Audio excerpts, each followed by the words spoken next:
when a client schedules an inspection with us. We put that into our software. Our software sends out confirmation emails. Those emails would include an inspection agreement, which is going to give our clients a detailed account of what we're there to do, and it's also going to explain what we're not there to do. Setting expectations ahead of time is an important factor. Once we get to the inspection, I'd like to meet and greet my clients. I'm going to ask them what their expectations are, what they're looking for, and make sure that we're all on the same page.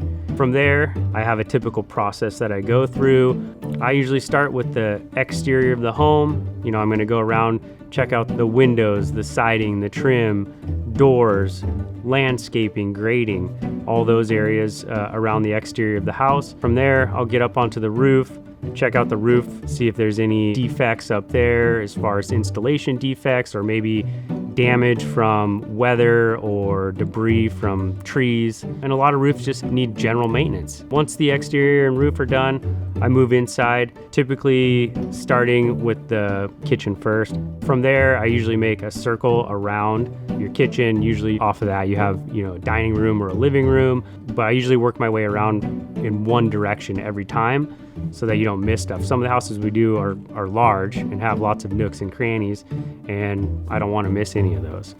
From there, I would generally go upstairs and do the same thing. I typically start from the hall bathroom, which is usually located somewhere near the top of the stairs, and then I work my way around again in the same fashion. So after the interior, I usually move to the garage. The garage is where I find most of our utilities. Usually start with the water heater. Water heater, we're looking for any signs of leaks, damage, corroded pipes. Usually the furnace is in the garage.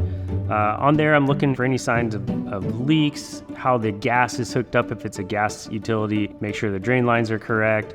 We'll pull off the cover, look inside. Inside, I'm looking for, signs of corrosion, any signs of leaks on the interior. I want to check out the filter, see what kind of condition that's in.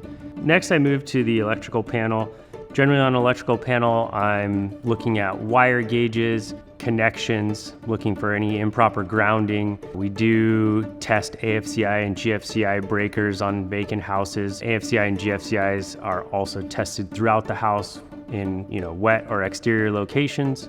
Once the general interior of the home's done, I'm going to go into the attic, looking for any signs of past moisture stains, any organic growth. From the attic, we're going to move into the crawl space.